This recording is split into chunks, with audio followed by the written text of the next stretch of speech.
कल की क्लास में हमने आप लोगों को बताया था, लास्ट टॉपिक के अंतर्गत वेग स्थिरांक के बारे में चर्चा किया गया। पिछली क्लास में हमने आप लोगों को वेग स्थिरांक के बारे में बताया था। वेग स्थिरांक के बारे में बताने के लिए हमने एक समीकरण लिया था, ये गिव्स आउट प्रोडक्ट करके। यहाँ पर बताया था t=0 समय पर सांद्रता, t=0 समय पर सांद्रता हमने बताया a है, इसकी 0 है। फिर t समय पर सांद्रता, t समय पर सांद्रता का मतलब क्या हुआ? t समय पर a का कितना भाग p में बदल जाता है, तो x भाग बदल जाता है, जिसके पास बचता कितना है, a माइनस x। फिर हमने आप लोगों को यहीं पर बताया था सांद्रता परिवर्तन बराबर क्या होता है, t समय पर अभिक्रिया की बची हुई सांद्रता, अर्थात हमने बताया था dx/dt proportional a minus x। फिर यहीं पर बताया था dx/dt equal to k a minus x। फिर जहां बताया था हमने, जहां k क्या है, एक स्थिरांक है, जिसे क्या कहते हैं, वेग स्थिरांक कहते हैं, वेग स्थिरांक कहते हैं। इतना हमने बता दिया था आप लोगों को।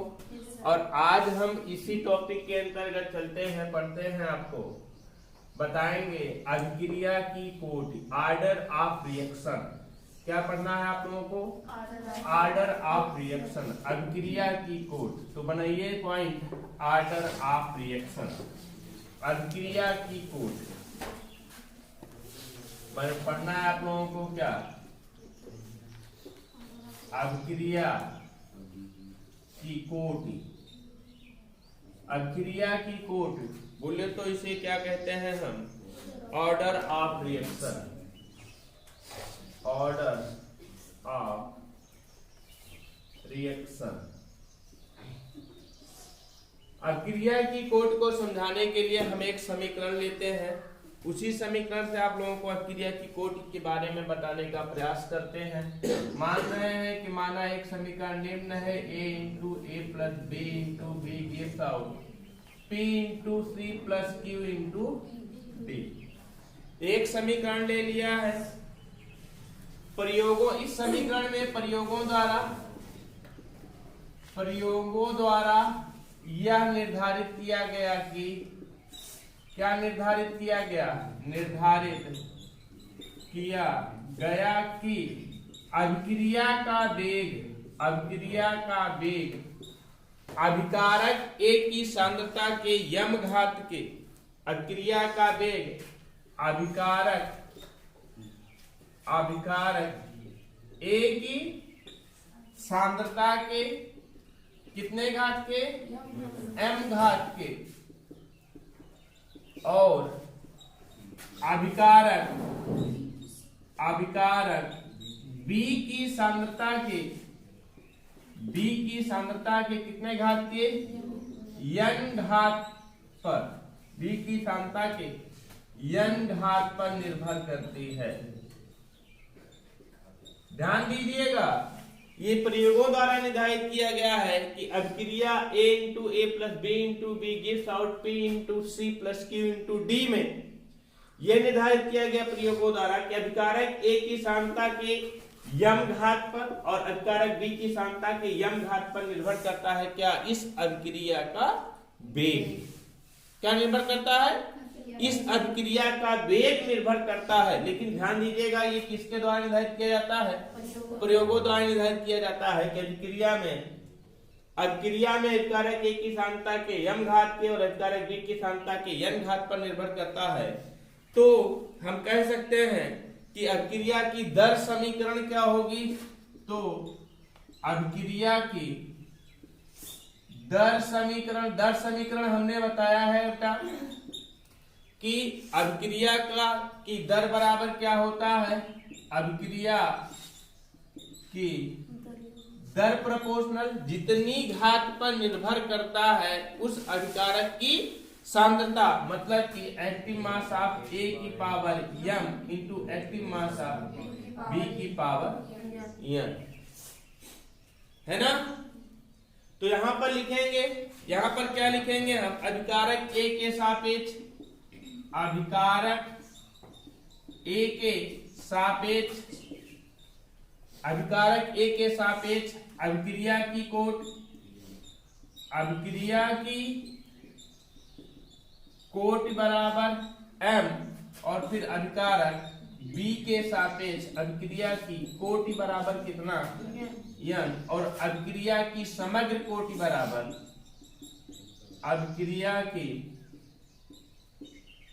समग्र कोटि बराबर एम प्लस एन। तो ये कौन सा समीकरण है आपका, ये समीकरण है आपका कौन सा, दर समीकरण है ना। तो अभिक्रिया के दर समीकरण में परिभाषित कैसे करेंगे हम, अभिक्रिया की दर समीकरण में प्रकट सांद्रता पद की घात, अभिक्रिया की दर समीकरण में प्रकट सांद्रता पद की घात, किसकी सांद्रता पदों की घात, अभिकारकों की। अभिक्रिया की दर समीकरण में अभिकारकों में प्रकट सांद्रता पद की घात उस अभिकारक के सापेक्ष अभिक्रिया की कोटि कहलाती है, तथा समस्त प्रकट सांद्रता पदों की घातों का योग क्या कहलाती है, अभिक्रिया की समग्र कोटि कहलाती है। समझ पा रहे परिभाषा। हमने क्या किया, एक समीकरण लिया, a into A plus B into B gives out p into C plus Q into D. हमने यहाँ प्रयोगों द्वारा बताया कि प्रयोगों द्वारा निर्धारित किया गया है कि इस समीकरण में प्रयोगों द्वारा निर्धारित किया गया है कि इस अभिक्रिया में अभिकारक ए की सांद्रता यम घात के, अभिकारक ए की सांद्रता यम घात के और अभिकारक बी की सांद्रता यम घात पर निर्भर करती है किसके, अभिक्रिया का वेग। और यही अभिक्रिया का वेग क्या कहलाता है, दर समीकरण कहलाता है। हमने बताया था आप लोगों को दर समीकरण किसे कहते हैं। दर समीकरण के बारे में हमने आप लोगों को यही बताया था कि ऐसा समीकरण जो अभिकारकों की वेग का निर्धारण करता है, मतलब कि कितने अनुभाग लेते हैं उसके घातों को भी संबंध व्यक्त करता है। अभिक्रिया के वेग और अभिकारक की घातों के मध्य संबंध व्यक्त करता है, तो उसे क्या कहते हैं हम, दर समीकरण। पिछली क्लास हमने बताया था दर समीकरण, दर समीकरण बताया था ना। तो दर समीकरण क्या हो जाएगा, क्योंकि अभिकारक ए के यम घात पर और अभिकारक बी के एन घात पर निर्भर करता है, इसलिए अभिक्रिया के दर प्रोपोर्शनल क्या हो जाएगा, mass of M into mass of N. समझ गए ना। तो अभिक्रिया की दर अभिकारक की सांद्रता के कितने घात पर, यम घात पर, और अभिक्रिया की दर अभिकारक बी की सांद्रता के कितने घात पर, एन घात पर निर्भर करती है। तो अभिकारक ए के सापेक्ष अभिक्रिया की कोटि यम और अभिकारक बी के सापेक्ष अभिक्रिया की कोटि एन होगी, और समग्र कोटि क्या होगी, सांद्रता पदों की घातों का योग अर्थात यम प्लस एन होगी। समझ पा रहे हैं कि नहीं, समझ पा रहे हैं ना। तो ये अभिक्रिया की समग्र कोटि कहलाती है। तो लिखिए इनवर्टेड कामा में लिखिए, अभिक्रिया की दर समीकरण में सीधे परिभाषा बता रहे हैं अभिक्रिया की कोट किया, ऑर्डर ऑफ रिएक्शन की। अभिक्रिया की दर समीकरण में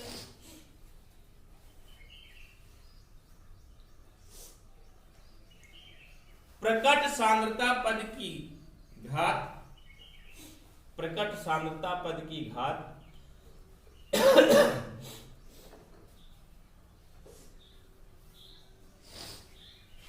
उस अभिकारक के सापेक्ष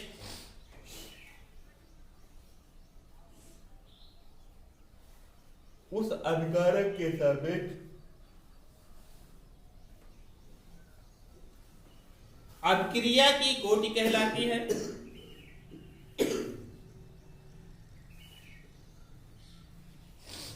तथा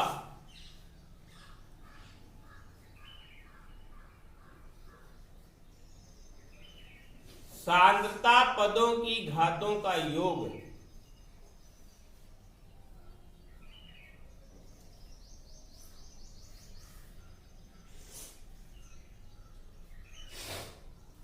सांद्रता पदों की घातों का योग अभिक्रिया की समग्र कोटि कहलाती है।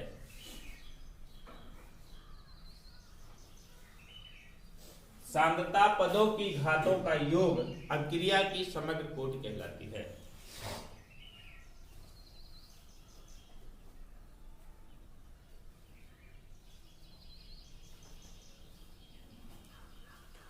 लिखे लिखे, नोट कमा बंद करिए। माना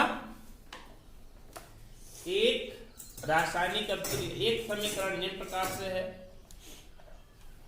एक समीकरण निम्न प्रकार से है।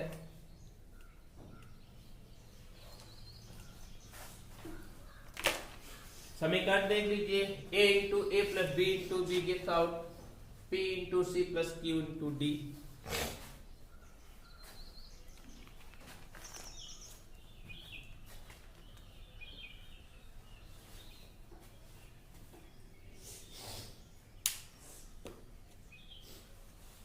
लिखे, यदि प्रयोगों द्वारा यह निर्धारित किया गया है कि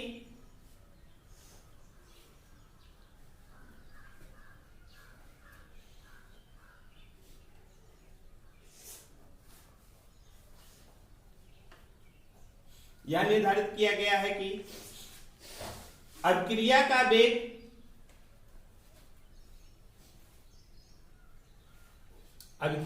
वेग अभिकारक A की सांद्रता के यम घात पर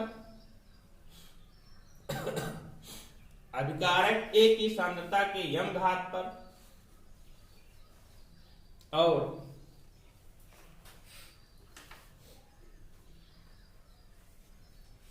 अभिकारक B की सांद्रता के यम घात पर निर्भर करती है,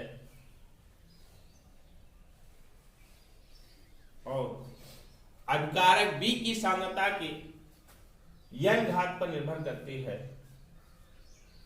तो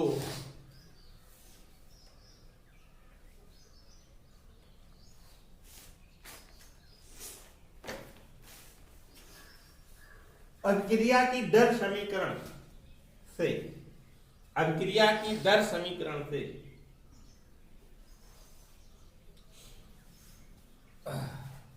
अभिक्रिया की दर proportional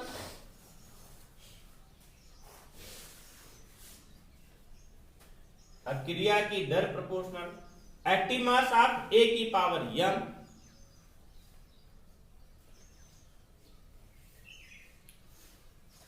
into active mass of B की पावर यम।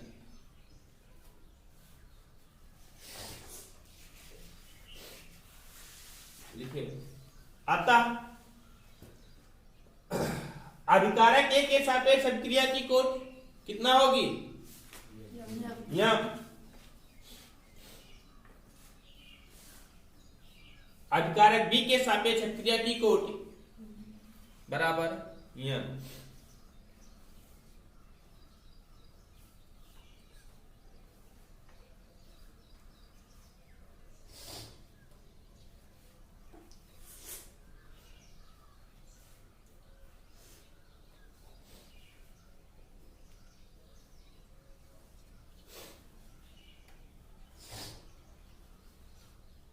तथा अभिक्रिया की समग्र कोटि क्या होगी?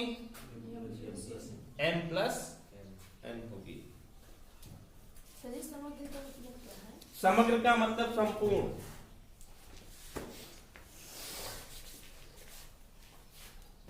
देखिए, एक पॉइंट यहीं पर और जान लीजिए, अभिक्रिया की कोटि जो होती है बेटा, अभिक्रिया की कोटि पूर्णांक भी हो सकता है, भिन्नात्मक भी हो सकता है, पूर्णांक भी हो सकता है, भिन्नात्मक भी हो सकता है और शून्य भी हो सकता है। अभिक्रिया की कोटि क्या हो सकता है? पूर्णांक, भिन्नात्मक और क्या हो सकता है? शून्य भी हो सकता है। अभिक्रिया की कोटि का मान तो स्टार लगाइए, लिखिए अभिक्रिया की कोटि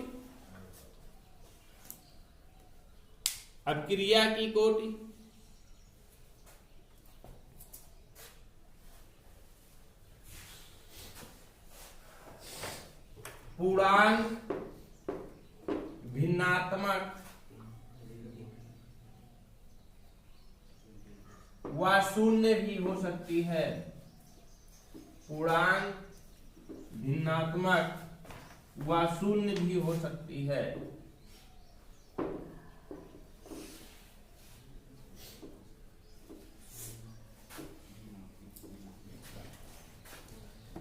और समझिए आप लोग, अभिक्रिया की कोटि के अनुसार अभिक्रियाओं को विभाजित भी किया गया है। जीरो ऑर्डर रिएक्शन, शून्य कोटि की अभिक्रिया, शून्य कोटि की अभिक्रिया, जीरो ऑर्डर रिएक्शन। फिर विभाजित किया गया है आपका प्रथम कोटि की अभिक्रिया, प्रथम कोटि की अभिक्रिया, first order reaction, first order reaction. फिर इसी तरीके से द्वितीय कोटि की अभिक्रिया, द्वितीय कोटि की अभिक्रिया, सेकेंड ऑर्डर रिएक्शन। और इस तरीके से और विभाजित किया गया है आपका कौन सा, तृतीय कोटि की अभिक्रिया। कौन सा, तृतीय कोटि की अभिक्रिया, थर्ड ऑर्डर रिएक्शन। इस तरीके से अभिक्रिया की कोटि के अनुसार अभिक्रियाओं को विभाजित किया गया है। तो लिखिए, अभिक्रिया की कोटि के अनुसार अभिक्रियाओं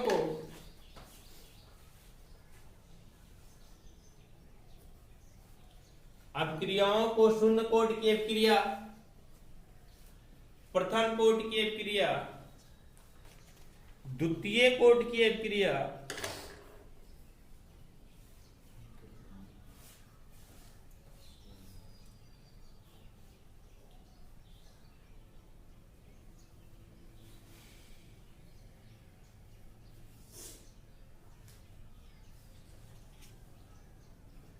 द्वितीय कोटि की अभिक्रिया और तृतीय कोटि की अभिक्रियाओं में वर्गीकृत किया गया है।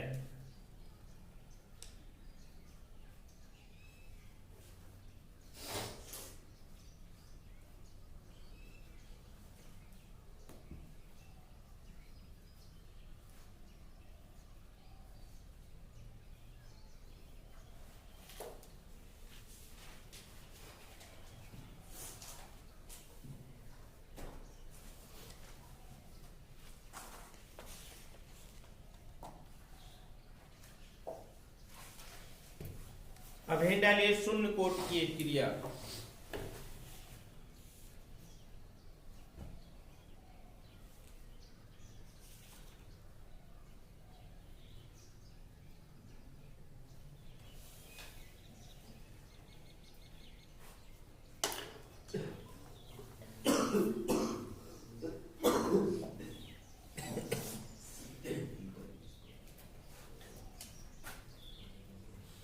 कौन सा पढ़ना है आपको, शून्य कोटि की अभिक्रिया, जीरो ऑर्डर रिएक्शन।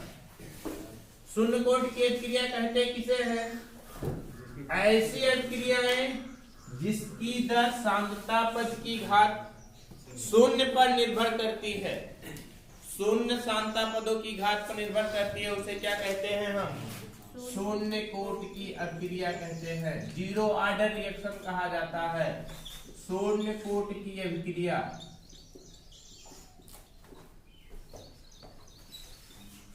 देखिए, ऐसी अभिक्रिया जिसकी दर अभिकारकों की सांद्रता के कितने घात पर, शून्य घात पर निर्भर करती है, उसे क्या कहते हैं हम, शून्य कोटि की अभिक्रिया कहते हैं। जैसे मान रहे हैं कि माना एक अभिक्रिया इस प्रकार से हो रही है, ए गिव्स आउट क्या बन रहा है आपका, प्रोडक्ट बन रहा है, ए गिव्स आउट प्रोडक्ट बन रहा है। इस अभिक्रिया के लिए अभिक्रिया दर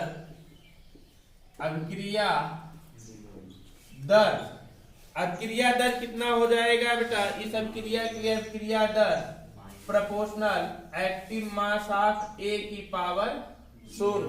क्यों, क्योंकि यह अभिक्रिया किस कोटि की है, शून्य कोटि की अभिक्रिया है। हमने बताया है कि वह अभिक्रिया जिसकी दर अभिकारकों की सांद्रता के कितने घात पर, शून्य घात पर निर्भर करती है, उसे क्या कहते हैं हम, शून्य कोटि की अभिक्रिया कहते हैं। इसको हम इस तरीके से भी लिख सकते हैं, क्या लिख सकते हैं, अभिक्रिया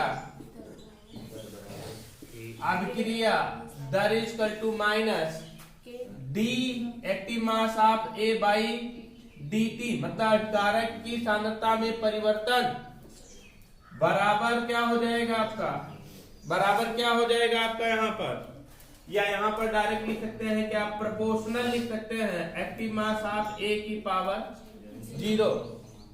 अभिक्रिया की दर का मतलब क्या होता है, सांद्रता में परिवर्तन बटे समय अंतराल। सांद्रता घट रही है, इसलिए कौन सा चिन्ह, ऋणात्मक चिन्ह लगा दिया। सांद्रता में परिवर्तन दिखाया बटे समय अंतराल दिखाया, minus D active mass of A by dt equal to k into active mass of A की पावर 0। चूंकि हम जानते हैं एक्टिव मास ऑफ ए की पावर 0 है, जिसका मान कितना हो सकता है, 1 हो सकता है। अर्थात क्या हो सकता है, minus D active mass of A by dt equal to क्या हो जाएगा आपका, k हो जाएगा। अर्थात शून्य कोट की अभिक्रिया में अभिक्रिया की दर उस अभिक्रिया के वेग स्थिरांक के क्या होता है, बराबर होता है। अभिक्रिया की दर है ना ये, और के क्या है, एक स्थिरांक है, लिखेंगे जहां के ए क्या है, स्थिरांक है, जिसे क्या कहेंगे हम, वेग स्थिरांक कहेंगे। वो भी किस कोड की अभिक्रिया के लिए, शून्य कोड के कहते हैं। अब कहेंगे सर ये बताइए कि यहाँ पर एक्टिव मास ऑफ ए की पावर 0 कैसे आ गई, क्योंकि हमें बताना किस कोड की अभिक्रिया के लिए है, शून्य कोड की अभिक्रिया के लिए। प्रयोगों द्वारा निर्धारित किया जाता है कि ऐसी अभिक्रियाएं जिसकी दर अभिकारक की सांद्रता के कितने घात के, शून्य घात पर निर्भर करती है, तो उसे शून्य कोड की अभिक्रिया कहेंगे। अर्थात शून्य कोड की अभिक्रिया के बताया जाना है कि अभिक्रिया की दर प्रोपोर्शनल अभिकारक ए की सांद्रता की पावर 0, मतलब एक्टिव मास ऑफ ए की पावर 0। अर्थात अभिक्रिया की दर इक्वल टू क्या हो जाएगा, minus D active mass of A by D T proportional active mass of A की पावर 0। ये क्या है आपका अभिक्रिया की दर, हमने प्रोपोर्शनल चिन्ह हटा करके के ले आया, और फिर एक्टिव मास ऑफ ए की पावर 0 इक्वल टू क्या होता है 1। अर्थात minus D A active mass of A by D T equal to क्या हो जाता है आपका, के हो जाता है। समझ गए कि नहीं, समझ गए ना। तो हम कहेंगे शून्य कोट की अभिक्रिया किसे कहते हैं, ऐसी अभिक्रिया जिसकी दर अभिकारक की सांद्रता के कितने घात पर निर्भर करती है, शून्य घात पर निर्भर करती है। ऐसी अभिक्रिया जिसकी दर अभिकारक की सांद्रता के कितने घात पर, शून्य घात पर निर्भर करती है, उसे क्या कहते हैं हम, शून्य कोट की अभिक्रिया कहते हैं। तो लिखिए वह अभिक्रिया जिसकी दर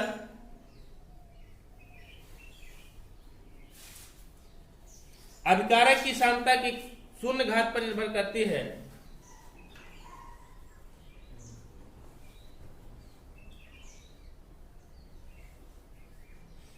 अभिकारक की सांद्रता के शून्य घात पर निर्भर करती है,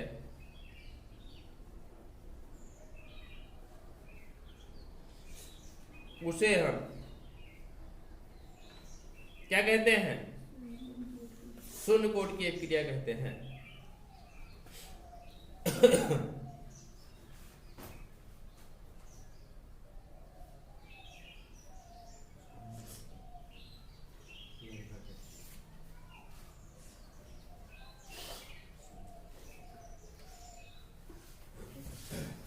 माना एक अभिक्रिया निम्न प्रकार से हो रही है, माना एक अभिक्रिया निम्न प्रकार से हो रही है,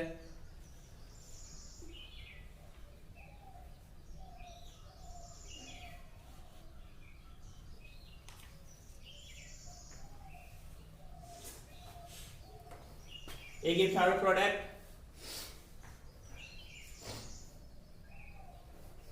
अभिक्रिया की दर proportional active mass of A की पावर 0,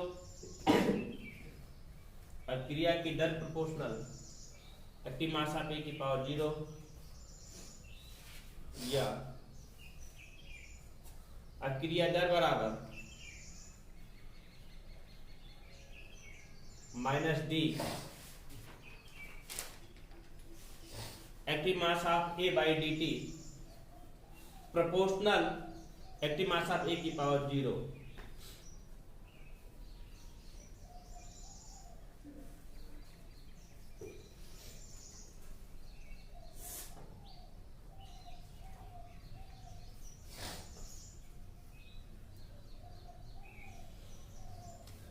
लिखे लिखे इतना, या minus D active mass of A by D T equal to K active mass of A की पावर 0।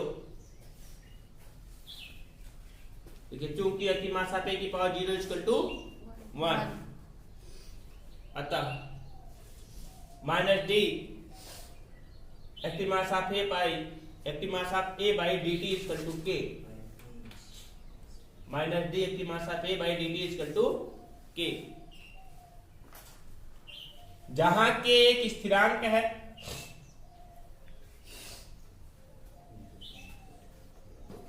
जिसे क्या कहते हैं?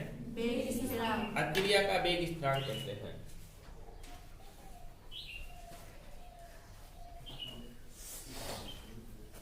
हटाए। अगला पॉइंट यहीं पर देख लीजिए आप लोग। शून्य कोटि की अभिक्रिया के लिए, शून्य कोटि की अभिक्रिया के लिए वेग स्थिरांक की इकाई क्या होगी? वेग स्थिरांक का मात्रक क्या होगा? तो यहां पर हेडिंग बनाएंगे, शून्य कोटि की अभिक्रिया के लिए वेग स्थिरांक का मात्रक, वेग स्थिरांक का क्या मात्रक? मात्रक कैसे लिखेंगे हम जानते हैं, अभी हमने एक फार्मूला बनाया, k = minus D mass of A by dt, यही बनाया ना। ये क्या है आपका? सांद्रता है ना। डी मास ऑफ ए क्या है? सांद्रता है, और सांद्रता का मात्रक क्या होता है? मोल प्रति लीटर होता है। इसलिए k का मात्रक बराबर, k का मात्रक बराबर क्या हो जाएगा आपका? मोल प्रति लीटर बाई सेकेंड, यही होगा ना। आपको पता होना चाहिए, इसलिए क्या हो जाएगा आपका? मोल पर लीटर पर सेकेंड, या इसी को कहेंगे हम क्या? मोल पर लीटर, मोल लीटर इनवर्स या सेकेंड इनवर्स। यदि समय को सेकंड में मापते हैं तो सेकंड इनवर्स, मिनट में मापेंगे तो मिनट इनवर्स हो जाएगा, घंटे में मापेंगे तो घंटे इनवर्स, और डे में मापेंगे तो डे इनवर्स हो जाएगा। समझ गए नहीं इसको? तो हम कहेंगे कि शून्य कोटि की अभिक्रिया के लिए, शून्य कोटि की अभिक्रिया के लिए वेग स्थिरांक का मात्रक मुख्यतः क्या होता है? मोल प्रति लीटर और प्रति समय। प्रति समय, समय को हम सेकंड में माप सकते हैं, मिनट में माप सकते हैं, घंटे में माप सकते हैं और दिन में भी माप सकते हैं। समझ पाए? इसको नोट कर लीजिए, ये इंपॉर्टेंट पॉइंट है, मात्रक अक्सर पूछा जाता है, नोट कर लीजिए इसको। शून्य कोटि की अभिक्रिया के लिए वेग स्थिरांक का मात्रक,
लिखिए मात्रक, अब हेडिंग डालिए, शून्य कोटि की अभिक्रिया के उदाहरण,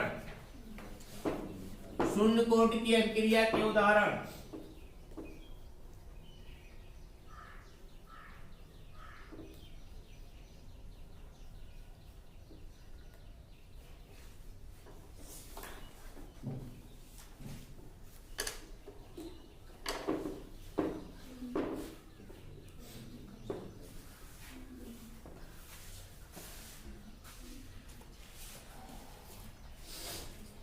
क्या क्या उदाहरण हो सकते हैं शून्य कोटि की अभिक्रिया के लिए? सबसे पहला, इसको याद रखना पड़ेगा आपको, 2HI हाइड्रोजन आयोडाइड गोल्ड की उपस्थिति में टूटता है किसमें? H2 plus I2। इस अभिक्रिया के लिए अभिक्रिया दर, अभिक्रिया की दर प्रोपोर्शनल क्या हो जाएगा? इस अभिक्रिया के लिए अभिक्रिया की दर प्रोपोर्शनल क्या हो जाएगा? एक्टिव मास ऑफ HI की पावर 0। 2 नहीं हमने बताया था, पहले बताया गया, यहाँ 2 है, जिसका मतलब यहाँ 2 नहीं करेंगे, क्योंकि ये प्रयोगों द्वारा निर्धारित किया गया राशि होता है कि अभिकारक की सांद्रता के कितनी घात पर निर्भर करती है, या अभिक्रिया की दर equal to K active mass of HI की पावर 0 होगा कि नहीं। इसी तरीके से अगला देख लीजिए आपका, जैसे एक समीकरण इस तरीके से हो रहा है, N2O नाइट्रस ऑक्साइड का अपघटन हो रहा है। नाइट्रस ऑक्साइड का अपघटन होता है किसमें, N2 प्लस हाफ O2 में, N2 प्लस हाफ O2 में। तो इसका मतलब इस अभिक्रिया की दर के लिए क्या हो जाएगा, अभिक्रिया की दर क्या हो जाएगा आपका equal to K into active mass of N2O की पावर 0। क्यों, क्योंकि अभिकारक की सांद्रता के कितने घात पर, शून्य घात पर निर्भर करती है। अभिकारक की सांद्रता के शून्य घात पर निर्भर करती है। इसी तरीके से एक अभिक्रिया और देख लीजिए, तीसरा एग्जांपल, जैसे H2 है प्लस Cl2 है, गिव्स आउट क्या बन रहा है आपका 2HCl। तो क्या हो जाता है, इस अभिक्रिया की दर बराबर अभिक्रिया की दर equal to K active mass of H2 की power 0 into active mass of Cl2 की पावर 0 है ना। जहाँ के क्या है, एक स्थिरांक है, जिसे अभिक्रिया का क्या कहते हैं, वेग स्थिरांक कहते हैं। कोई और एग्जांपल देख लीजिए, लगभग सब एग्जांपल हो ही गए हैं, बाकी और बहुत सारे एग्जांपल ऐसे हैं, लेकिन 2-3 एग्जांपल मुख्य है कि हाइड्रोजन आयोडाइड का तापीय अपघटन शून्य कोट की अभिक्रिया, नाइट्रस ऑक्साइड का अपघटन शून्य कोट की अभिक्रिया, हाइड्रोक्लोरिक अम्ल का निर्माण कौन सी अभिक्रिया है, शून्य कोट की अभिक्रिया। ये सभी कौन सी कोट की अभिक्रियाएं हैं, शून्य कोट की अभिक्रियाएं हैं। नोट कर लीजिए इन अभिक्रियाओं को।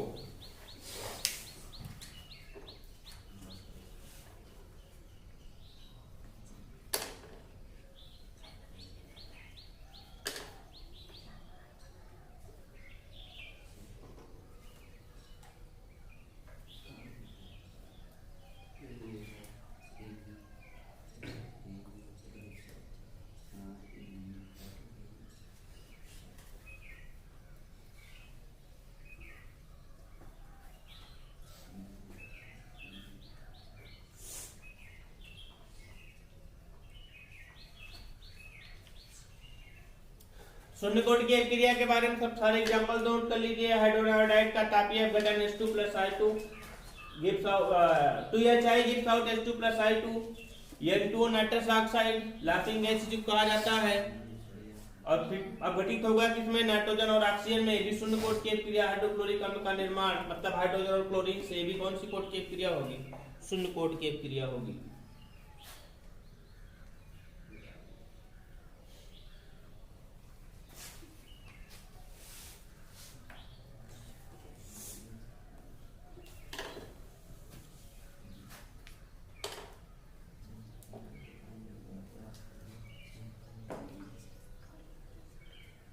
हटाए। अब हेडिंग बनाइए आप लोग, शून्य कोट की अभिक्रिया का समाकलित वेग समीकरण। शून्य कोट की अभिक्रिया का पढ़ना है और प्रथम कोट की अभिक्रिया का पढ़ना है, दोनों का पढ़ना है बस। शून्य कोट की अभिक्रिया की समाकलित वेग समीकरण, शून्य कोट की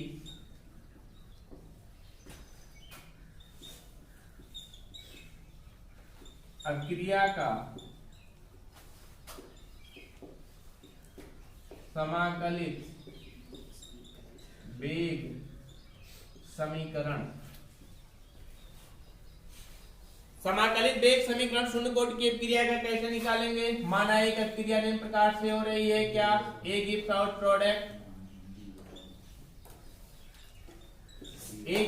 प्रोडक्ट, एक अभिक्रिया निम्न प्रकार से हो रही है। शून्य कोट की अभिक्रिया के लिए हमने पहले ही बताया आप लोगों को क्या होता है। शून्य कोट की अभिक्रिया के लिए, शून्य कोट की अभिक्रिया के लिए क्या हमने बताया था, अभिक्रिया की दर मतलब बराबर क्या बताया था हमने अभी, minus D active mass of A by dt, मतलब कि अभिकारक A की सांद्रता में परिवर्तन बटे समयांतराल इक्वल टू क्या बताया हमने, के into active mass of A की पावर 0 है ना, यही बताया था। जहां के क्या है, जहां के वेग स्थिरांक है, के इज कांस्टेंट। फिर देखिए minus D active mass of A by D T equal to K, इसका मान कितना हो जाएगा, क्यों, क्योंकि हम जानते हैं एक्टिव मास ऑफ ए की पावर 0 इक्वल टू 1। होगा कि नहीं होगा, या इसी को हम लिख सकते हैं minus D active mass of A equal to K D T, minus चिन्ह इधर कर लेंगे, D active mass of A equal to minus K D T. होगा कि नहीं होगा, है ना। अब इस समीकरण का हम क्या करेंगे, इस अवकल से एक अवकल समीकरण प्राप्त होता है, इस अवकल समीकरण का दोनों ओर समाकलन करेंगे। अवकल समीकरण का, अवकल समीकरण का दोनों ओर समाकलन करने पर, समाकलन करने पर समाकलन बताया नहीं जाएगा, यहाँ पर सिर्फ इतना बताया जाएगा कि समाकलन करने पर क्या समीकरण प्राप्त होता है। समाकलन करने पर आपका समीकरण प्राप्त होता है k equal to active mass of A 0 minus active mass of A by क्या निकलता है आपका t। यही शून्य कोट की क्रिया का समाकलित वेग समीकरण है। शून्य कोट की क्रिया का कौन सा समीकरण है, ये समाकलित वेग समीकरण है, जहां a0 क्या है, अभिकारक A की प्रारंभिक सांद्रता, A क्या है, t समय पर सांद्रता होती है। अभिकारक A की प्रारंभिक सांद्रता और A क्या है, एक्टिव मास ऑफ A क्या है, t समय पर सांद्रता होती है। नोट कर लीजिए इसको। शून्य कोट की क्रिया का समाकलित वेग समीकरण यही है।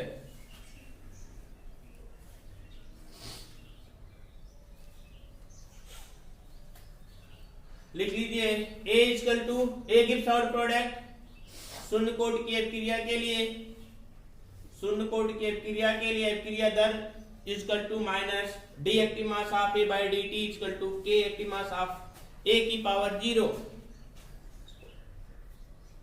क्योंकि एक्टिव मास ऑफ A की पावर 0 इक्वल टू 1, ठीक है, जहां के वेग स्थिरांक है, जहां के क्या है, वेग स्थिरांक है।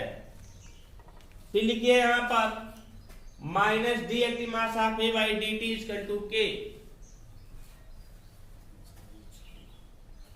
Minus D active mass of A by D T equal to के,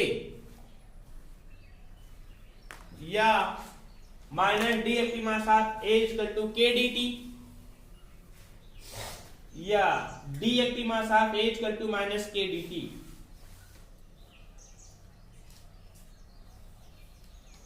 इस अवकल समीकरण का दोनों ओर समाकलन करने पर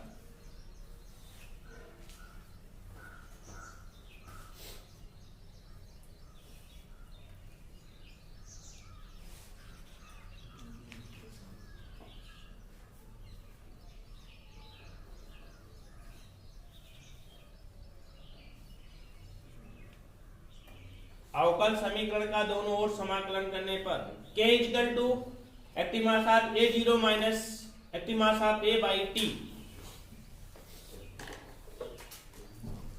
जहां एक्टिव मास ऑफ A0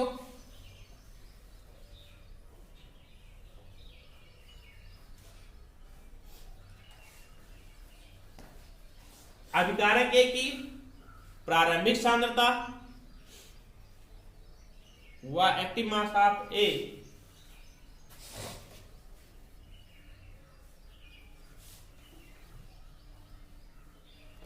अभिकारक के t समय पर सांद्रता है।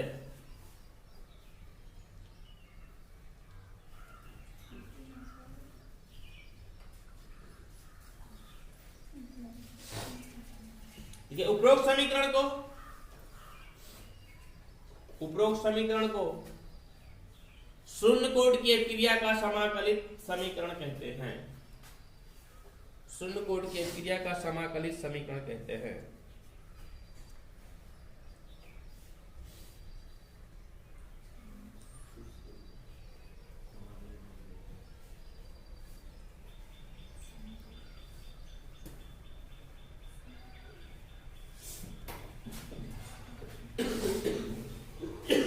नलिए शून्य कोटि की क्रिया के लक्षण। शून्य कोटि की क्रिया के लक्षण।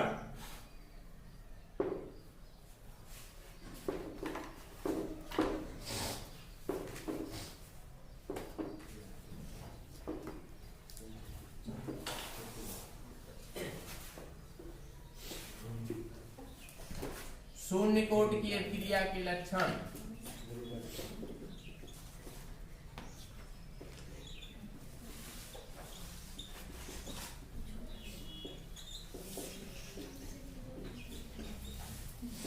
क्या क्या लक्षण है शून्य कोटि की क्रिया के? पहला, स्थिर दाब पर शून्य कोटि की क्रिया पूर्ण अभिकारक लुप्त होने तक स्थिर दर से होती है। मतलब कि जब तक पूर्ण सारी की सारी अभिक्रियाएं संपन्न नहीं हो जाती तब तक उसका वेग क्या रहता है?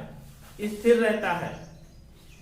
हमने अभी भी बताया एक गिफ्ट थर्ड प्रोडक्ट बताया था ना, एक गिफ्ट थर्ड प्रोडक्ट और अभिक्रिया की दर इक्वल टू क्या बताया था? D active mass of A by D T equal to K, यही तो बताया गया था।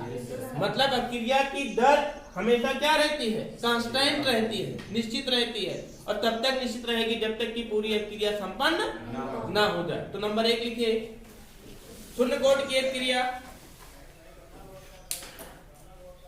शून्य कोटि की अभिक्रिया पूर्ण अभिकारक लुप्त होने तक, पूर्ण अभिकारक लुप्त होने तक स्थिर दर से होती है।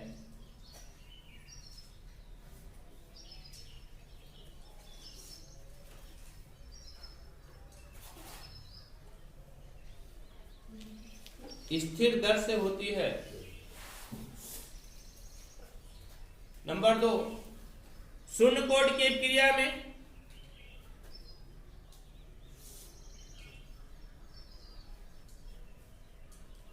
पूर्ण अभिकारक एक नियत समय में उत्पाद में बदल जाता है। एक निश्चित समय में किसमें बदल जाता है? उत्पाद में। शून्य कोटि की क्रिया में पूर्ण अभिकारक एक नियत समय में उत्पाद में बदल जाता है।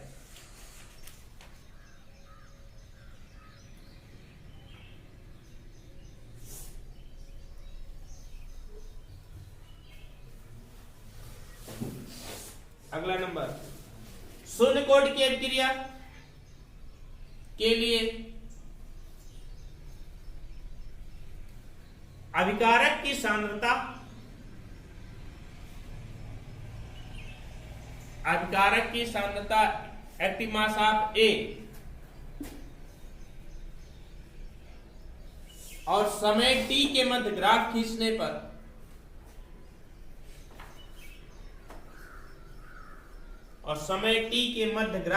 पर एक सीधी रेखा प्राप्त होती है।